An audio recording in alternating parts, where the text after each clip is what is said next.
All right, chest day today. I'm going to be focusing mostly on upper chest. So if you've got questions about how to target upper chest, then today is the day for you.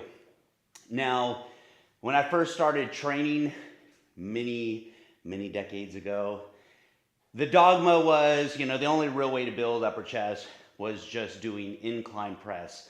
I do believe that you have to incorporate incline presses into your chest routine if you want to develop a nice, well-balanced chest.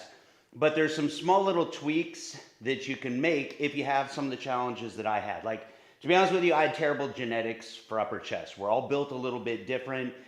We have different muscle insertion points. There's just a lot of different small details that maybe is going to make a difference between someone else's upper chest development and yours. Like, for me, I was never going to have that big, huge upper chest like an Arnold Schwarzenegger or a Franco Columbu. Just wasn't going to happen, and it had nothing to do with the way that I trained, so I had to figure out how to maximize what I had. So, with that said, I'll share some of the things that I like to do when focusing on upper chest. So, first one. I was always told you want to be at a 45-degree angle with bench. Really, it should be more like 30 to 45. I find that I prefer to keep it a max of 30. The reason is the steeper you go with the bench, the more you have a tendency to engage your anterior delt. Now, some people have really good mind-muscle connection. Maybe it's the way their muscle insertions are. They can go ahead and throw it up at 45 and still get that nice, really strong contraction in the chest. Me, I can't. So I like a very slight angle. So that's number one. Number two, the big mistake that I used to make was a couple things. One, I had a tendency to lift my head when I do it. And two, my shoulders would come forward a bit. And then three, I would come too low with the bar, almost to the bottom of my chest. So, one, we want to make sure our head is flat. Our shoulders are at least in a neutral position. I like to think about big chest, almost sticking your chest out. This is going to allow you to get a better stretch in the muscle, means a better contraction. And then as far as where that bar goes, instead of low on the chest, you want to come a bit higher. Like some people even talk about doing a guillotine press, which means the bar is literally coming to your neck, like it's going to chop your head off like a guillotine. I don't like coming quite that high, but just slightly below it, so the top of the clavicle. So with that said, I'm going to get right into this here.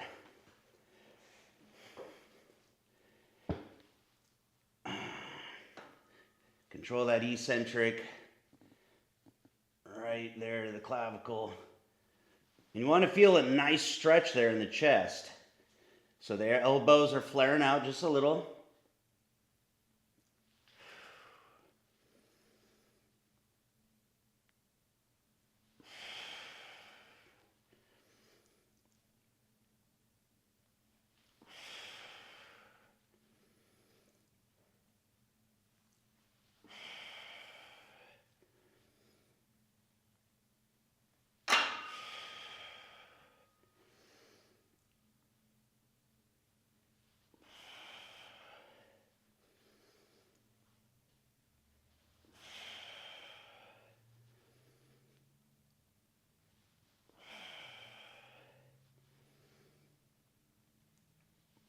There's 10.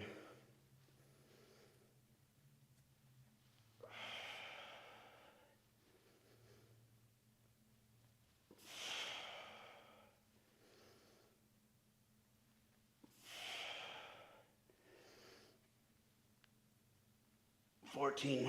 One more. It'll be perfect.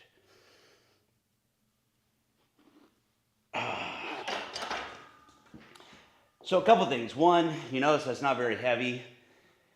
You can make that lighter weight feel heavier by controlling your rep speed. So you notice those eccentrics or the negatives are nice and controlled. There's also an injury prevention piece in there. Two, one of the most effective parts of that range of motion is at the very bottom where you're getting that nice stretch. So why would you want to rob yourself of that, of just rushing through and bouncing at the bottom? And again, risk of injury goes way up when you do that. So I've always had this mantra that it's not about how much weight I can move, it's how much weight can I move and still feel it. Make that movement purposeful. So in other words, I found that when I would try to go too heavy, I was still doing it, but I was doing it just for the sake of getting reps. I wasn't actually really getting that good mind-muscle connection and really feeling it where I was trying to target it. So for this, if I loaded it up, I would feel, the anterior delts working, triceps fatiguing. It's like everything's working just for the sake of trying to press that weight. With that said, that felt really nice, so I don't want to overdo it here.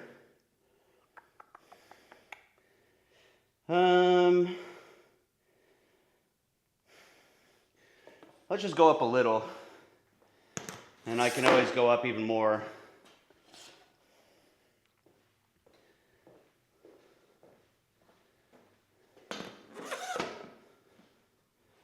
Can't sit there and preach about, keeping your ego in check and using good discipline technique and then turn around and try to go too heavy. If you find that it's too light, no worries. Slow down your rep speed a little. Focus on getting that good squeeze. Almost envisioning squeezing your hands closer together, almost like you're trying to crush that bar. That gives you a strong contraction. That's going to make every rep a little bit harder. The muscle will fatigue faster, so you don't need to use as much weight.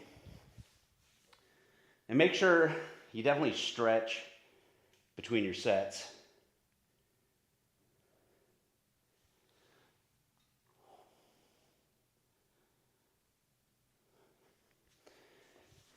All right.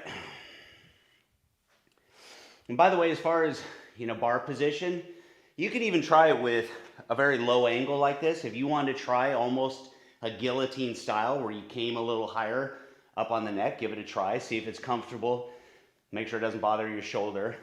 And most importantly, if you're going to do a guillotine press, I really recommend having a spotter. The last thing you want to do is lose control of a bar when you're bringing it down over your neck. Doesn't seem like a very good idea.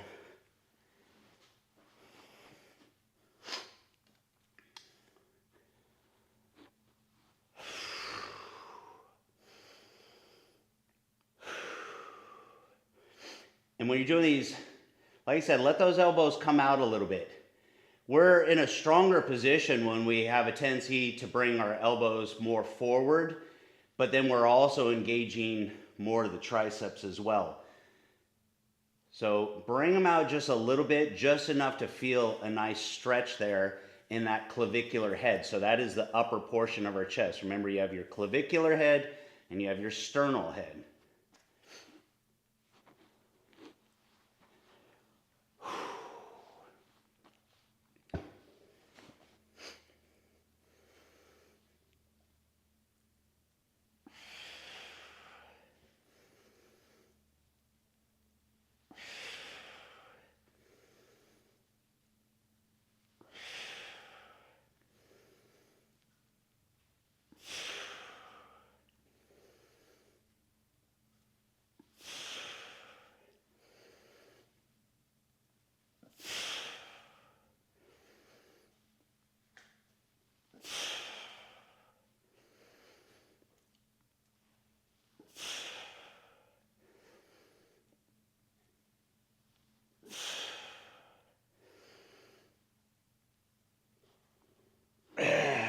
Good.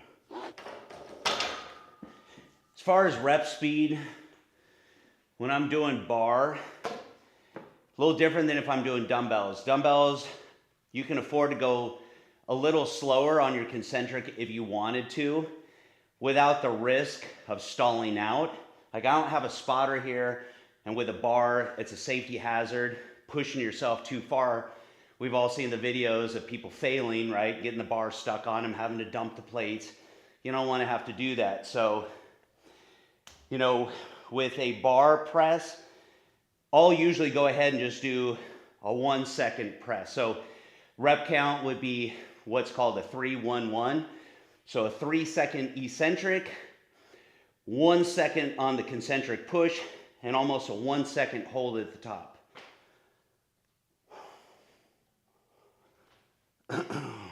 Make sure you stretch it out. Now, even doing an incline, even if we were to go up to like a 45-degree angle, you got to keep in mind that that's not purely clavicular head or the upper chest. Maybe, some estimates say that's anywhere from 65 to 70, maybe even 75% is going to be clavicular head. The rest is going to be the sternal head. So you're always working that sternal head, even in an incline press. We'll do another exercise after this that for me personally hits the upper chest a little bit better. This for me feels like, about like that, 65% clavicular head, upper chest. We'll do a version of a fly, a low to high fly, which for me kind of creeps up more to that 75% range. So that happens to be one of my personal favorites, but that's just because I feel it more. Doesn't mean everyone will though. Ultimately, you have to figure out what works best for you.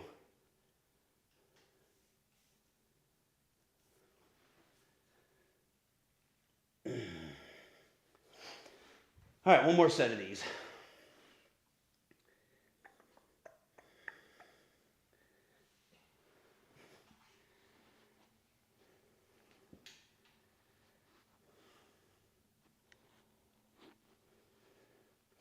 Our final exercise for upper chest, I think it'll surprise you what my favorite is.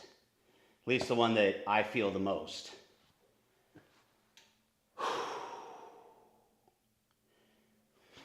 There we go.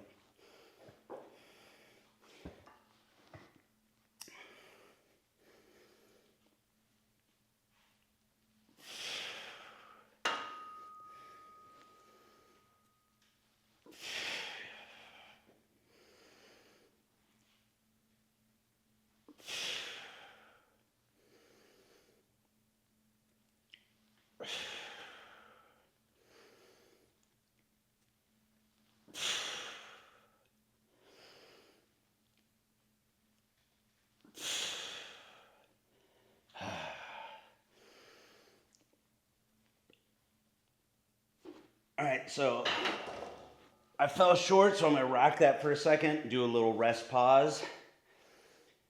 Again, without someone spotting you, you got to use some common sense. Let's see if I can squeeze out a couple more. And since I already pretty much was right there at failure, I'll probably speed up my eccentric just a little. Make it a little easier.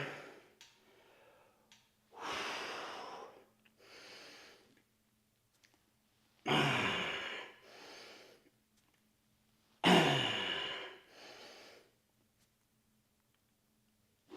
we go.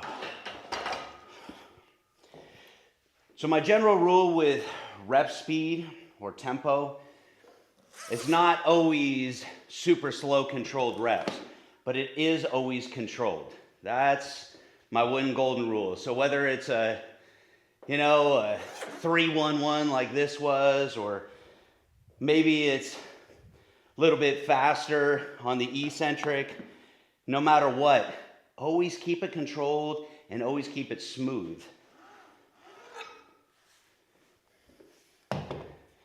So we're done with bar press. Now, if you're wondering why bar, because if you follow my content at all, I don't do a lot of bar work. The reason why I do like it for that particular exercise is that bar hitting your upper clavicle is a good cue that you're aligned the right way. When you're doing with dumbbells, it's a little bit harder. You can still feel maybe the dumbbell, hit the outside of your chest, but it's a little harder to line up as far as making sure that you're coming high enough at the bottom part of that range of motion. So with a bar, it's really easy.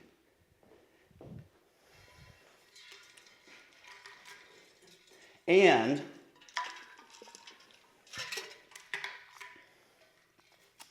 for me personally, I feel like when those elbows come out a little bit, I can get a nice stretch, but it's still controlled. Whereas with dumbbells, when I come out wide, you have a little less stability. So, you know, risk of injury does go up a little bit. So I'm gonna move this bench out of the way. We're gonna use cable machine, but for all you fans of bands, we're also going to work bands into it as well.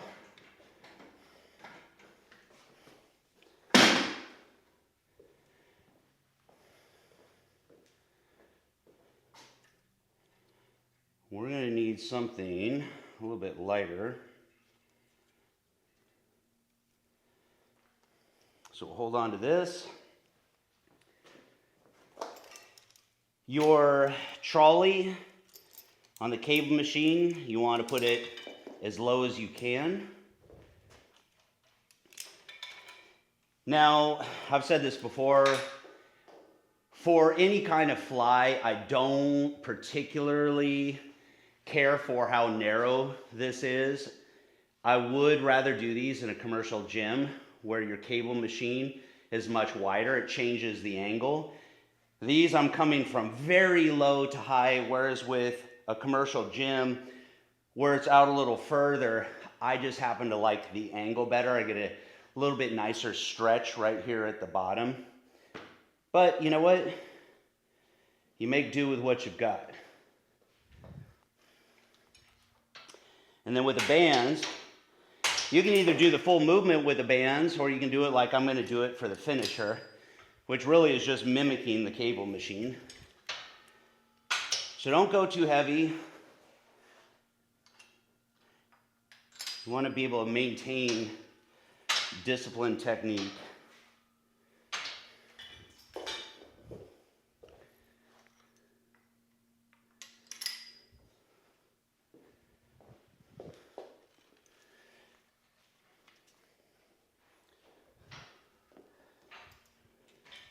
So being that these are a little narrower, I'm going to step into it just a little bit more, make sure I've got good tension here at the beginning of the range of motion. Now, just like I talked about with the bench, don't roll forward. You don't want your head coming forward. You don't want your shoulders forward. You want to do the opposite. Open up, chest out, chin up.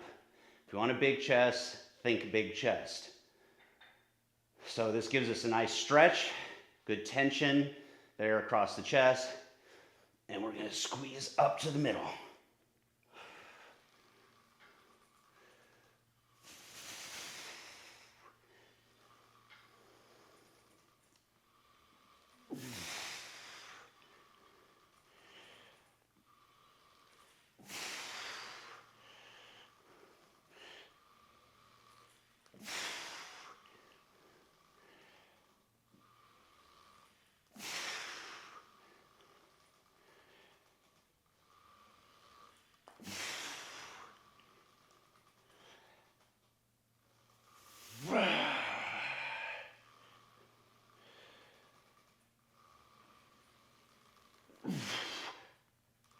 Let me get one more. Now transition to that band. Anchor under the feet. Feet nice and wide. Take that slack out of the band. And then same thing. Let's do a few of these as a finisher.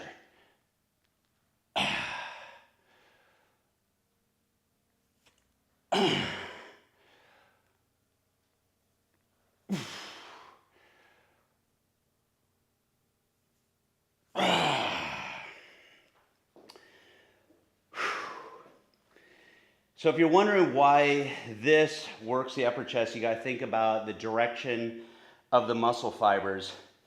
So in that clavicular head, think about this is your clavicle up here, right? So the angle of those muscle fibers are running in this direction from high down to the humerus in your upper arm. So We're always thinking about muscle fibers, as they contract, they shorten. So as these shorten, think about that direction of that pull. And that's what we're mimicking here. And essentially you're doing the same thing in an incline press. Imagine if I'm laying on my back, I'm starting here, and I'm pressing up here. It's that same angle. All right, make sure you stretch out.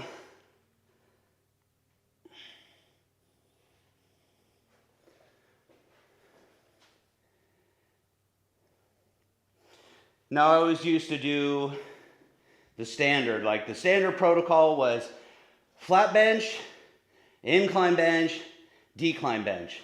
That was what everyone was told to do. My philosophy through the years has changed a bit. I don't feel compelled to hit every angle on it in the chest in a single workout. You want to make sure you're getting those different angles, mixing it up from workout to workout. But as you can see, this is primarily an upper chest workout. But I'm still working that sternal head, like I said. If this is 65%, well, that means 35% of the work is done by the sternal head. So I'm still working it. That just means next workout, though, I'll probably do the opposite. Maybe I'll do a lot more flat bench work.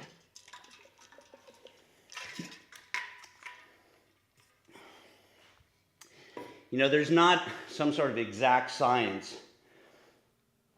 The key is just getting in there, getting the variety, and in my opinion, switch it up, keep it interesting, have fun so you can do it consistently, because that's really what's going to get results. Hard work done consistently. Not to oversimplify it, but it's kind of that simple.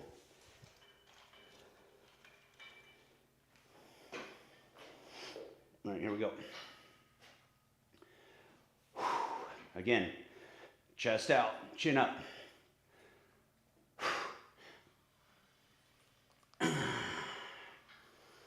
Make sure you get that squeeze up here at the top in the middle.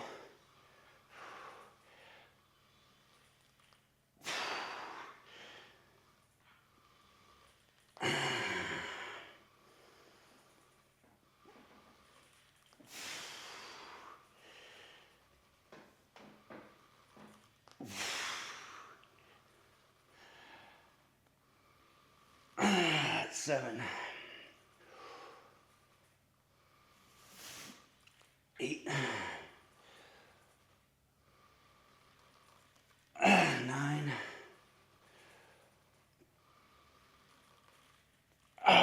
10.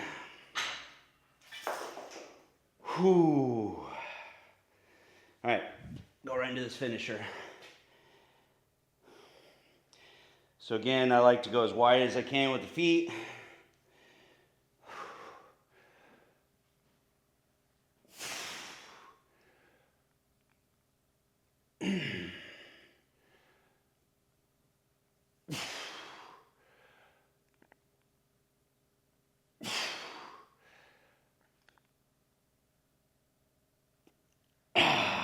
Nice. One more set of these.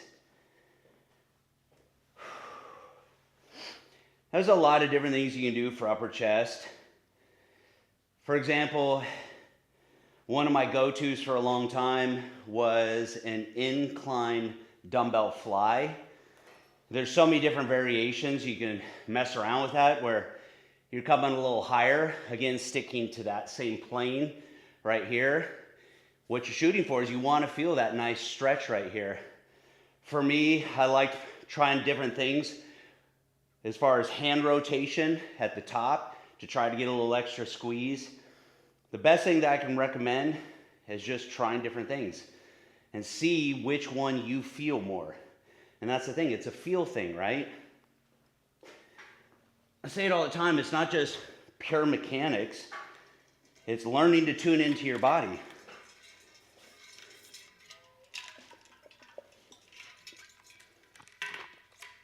I've used the example before of golfers. I'm not much of a golfer. I like to go to the driving range and smack the shit out of a ball, but not a golfer. But I think any good golfer would tell you, everyone, that's part of the journey, is finding your own swing. What works for one person may not work exactly the same for you. And it's the same with this stuff.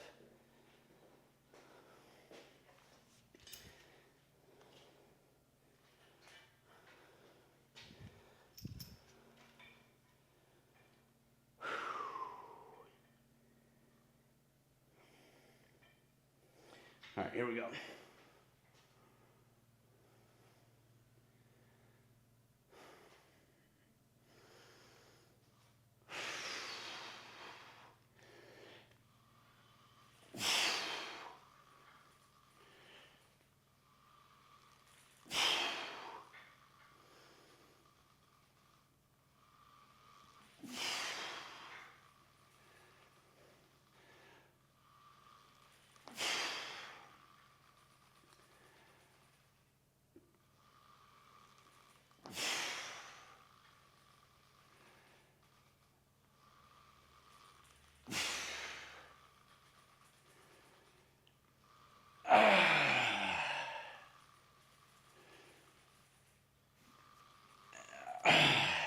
See? Oh, yeah. One more. Oh, nice. We'll finish off with those bands.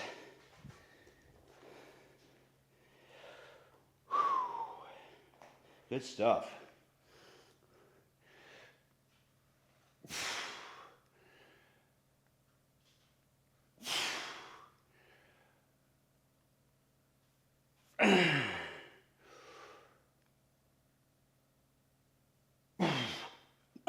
One more.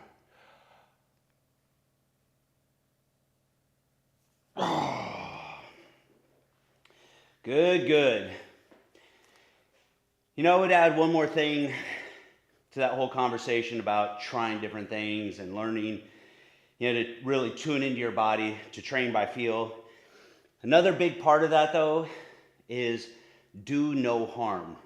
In other words, you have to consider that it's not just about finding this sweet angle that's going to give you a super strong contraction or maybe optimize that exercise by an extra 1-2% if it increases the risk of injury by 10-20%.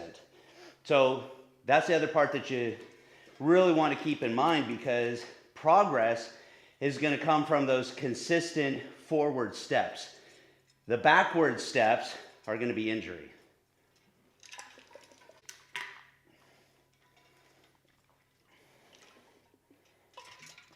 All right.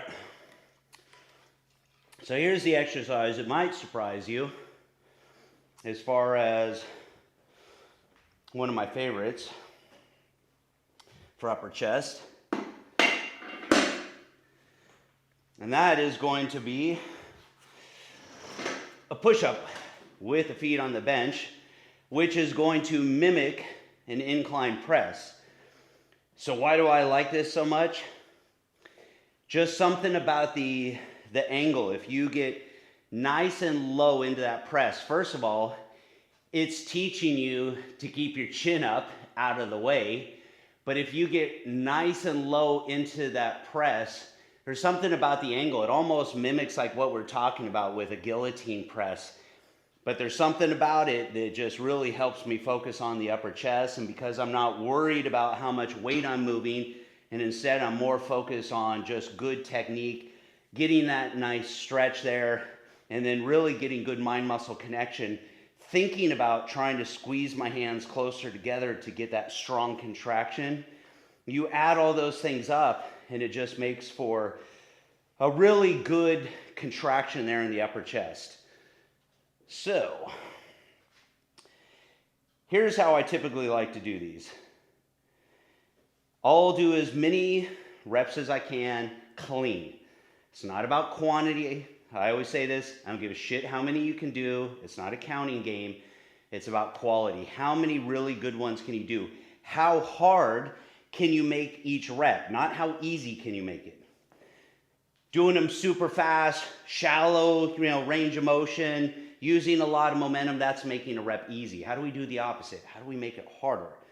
So that's going to be controlling our rep speed, using good full range of motion, getting that good mind-muscle connection there, actively contracting the muscle every single rep. And that's going to make every rep harder. And that's the goal, not to make it easier.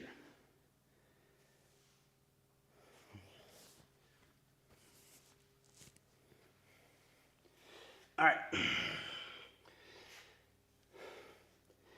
So first thing, talked about getting our head out of the way. If I tuck my chin, then my forehead's going to hit before anything. So chest out, chin up, and drop that chest to the ground. And then control that rep speed, and then pretend to squeeze the hands together to get a strong contraction.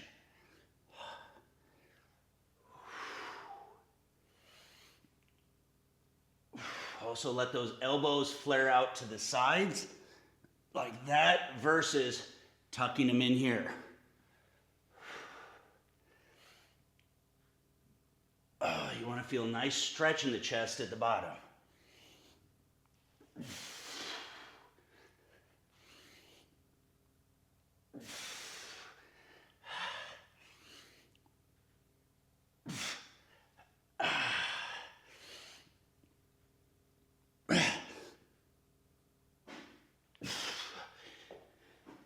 And then once I hit failure, catch my breath, shake it out just for a second, and try to get a few more.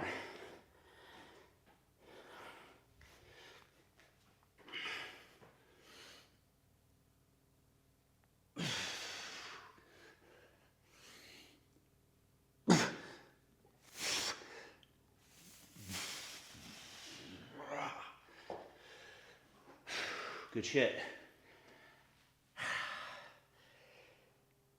All right, stretch it out.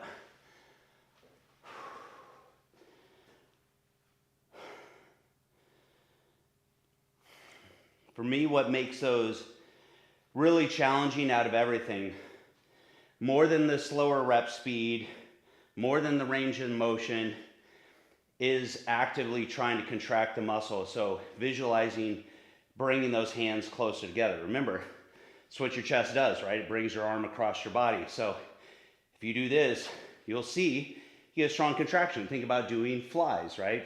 Cable flies, dumbbell flies. So imagine you're trying to do the same thing in your press. And that's also a good visualization I was talking about with the bar. Caught myself sitting down. Don't sit down between your sets. It's too easy to stay there.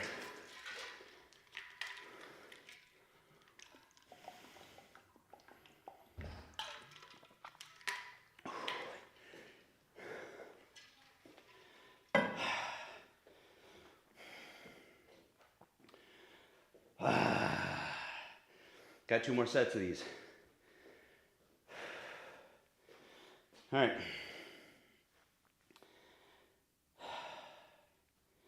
Notice I'm not counting reps. Doesn't really matter to me how many I do. My goal here is take it to failure, shake it off with a rest pause, and take it to failure again.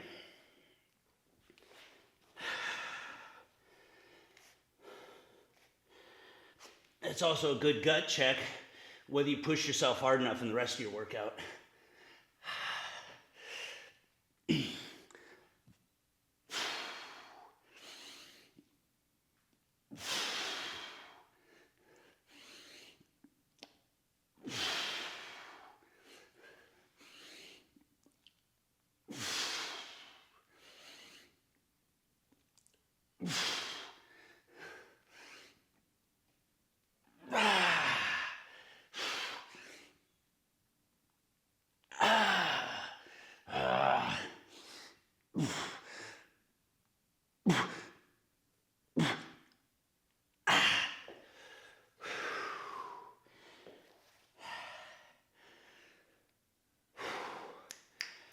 All right, see if we can get a couple more.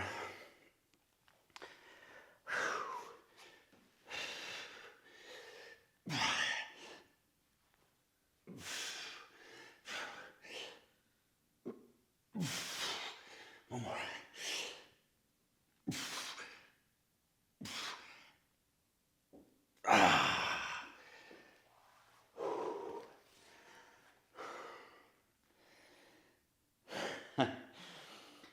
Sometimes I laugh because I'll catch myself with some little stupid cues that I give myself. Sometimes you see me doing this, like, think about it, if you're trying to rush someone, that's what you're doing. Like, come on, let's go. So I'll do that to myself, try to keep that momentum going. I find that I have to do things like that when I'm working out by myself. You don't have someone there to hype you up. It's what a good workout partner would do, right? That's half their job. It's not just to spot you. You guys are there to help each other create that kind of intensity, that energy. So when you work out by yourself, you gotta figure out how to do that for yourself. All right, last set.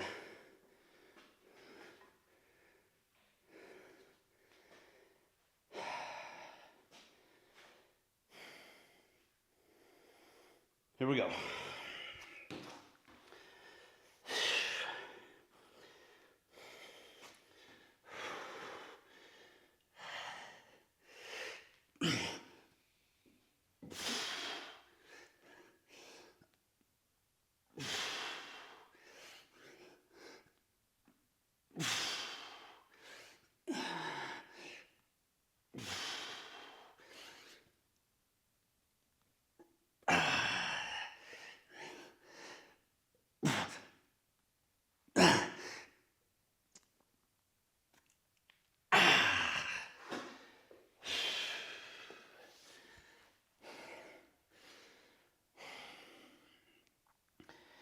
All right.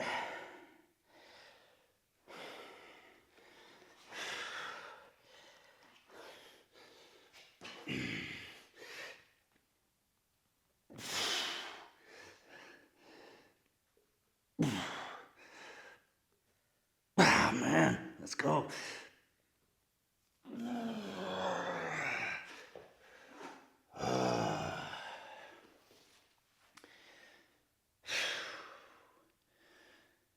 Cool.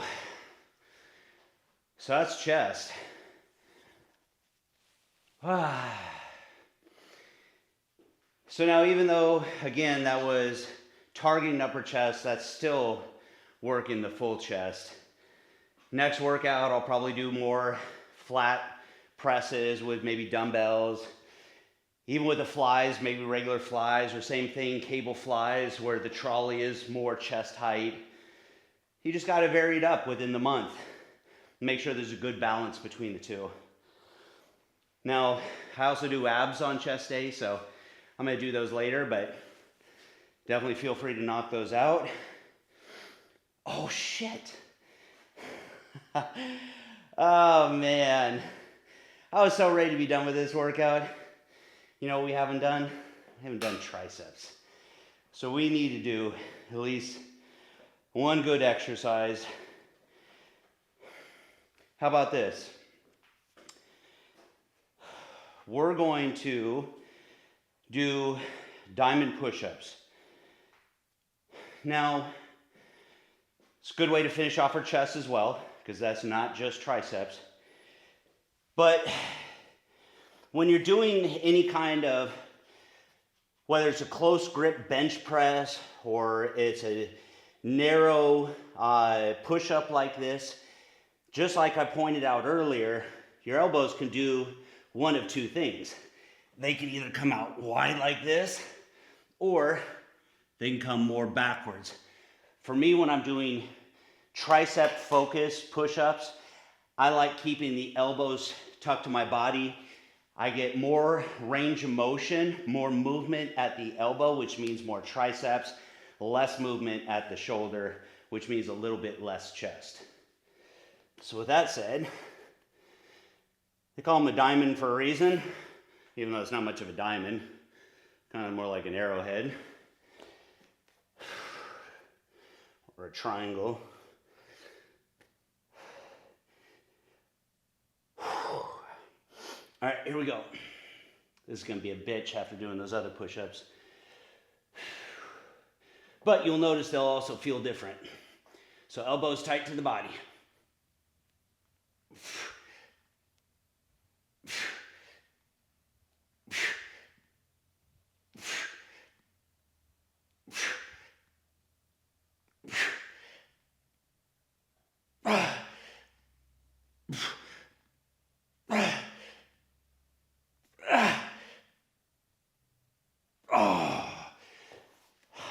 actually felt great. Now, if that hand position bothers your wrist at all, feel free to change the angle of your hands. Most important thing is keeping them relatively close together. You could probably even get away with this right here, keeping them more square. I did break all the bones in this arm, including the wrist and my hand. So I kind of have limited range of motion, so that is slightly awkward for me doing a traditional diamond push-up. That's why I bring it up. So don't feel obligated that it has to be just like this. Some people ask me about handles.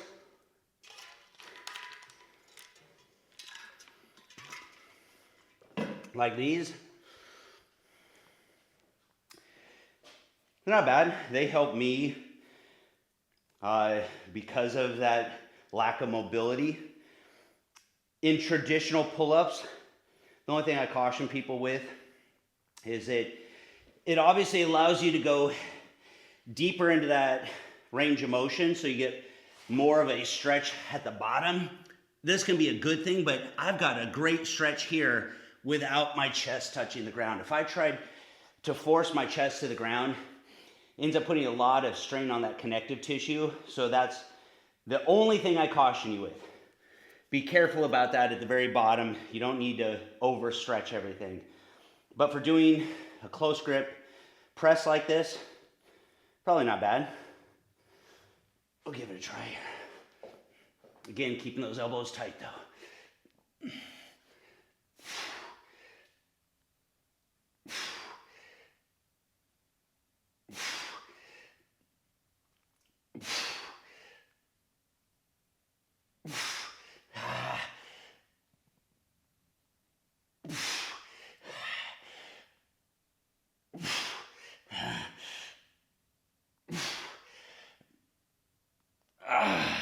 One more.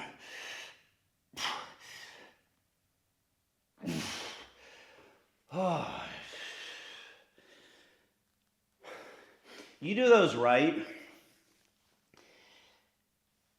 and you'll really feel that in the triceps, almost as much as you would in a triceps isolation exercise, like say a cable push down.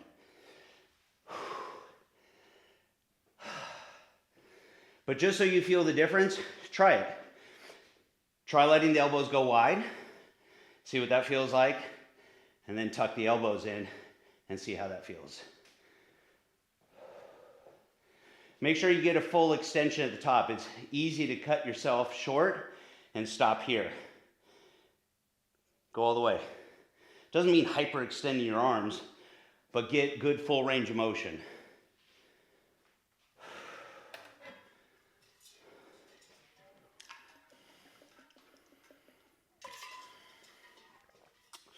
One more, then we're done. I'm actually glad we squeezed these in.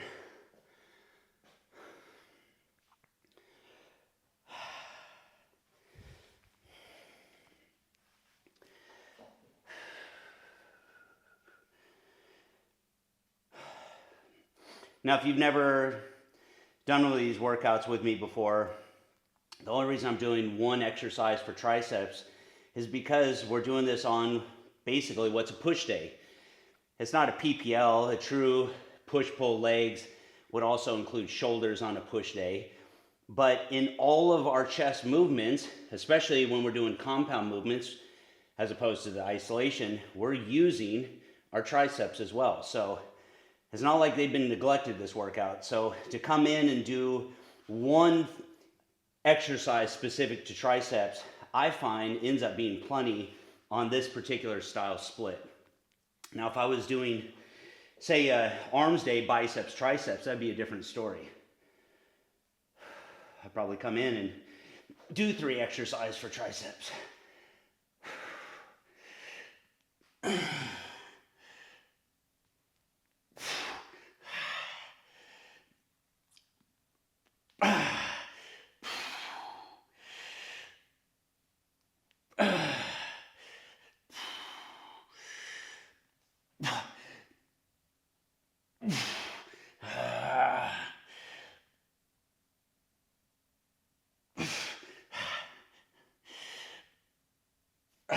Let me rest. A little rest pause and squeeze a couple more out since it's our last set.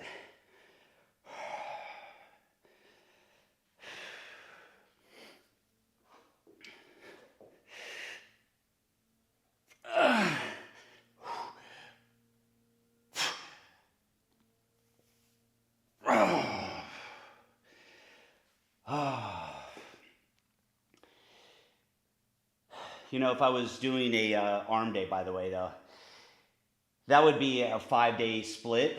This is a 4-day split. So a lot of it's going to come down to what's your preference on a workout split. Some of that comes down to how many days a week do you want to work out? How many days a week do you feel like you need for rest? There's a lot of different factors there. I did a 5-day split for a long time, and I do like it. Probably will go back to it at a certain point just for fun. But I also find this 4-day split is probably just as effective, as long as you're putting the right intensity into it. All right, now that is a wrap for the day. So I'll see you tomorrow back in biceps.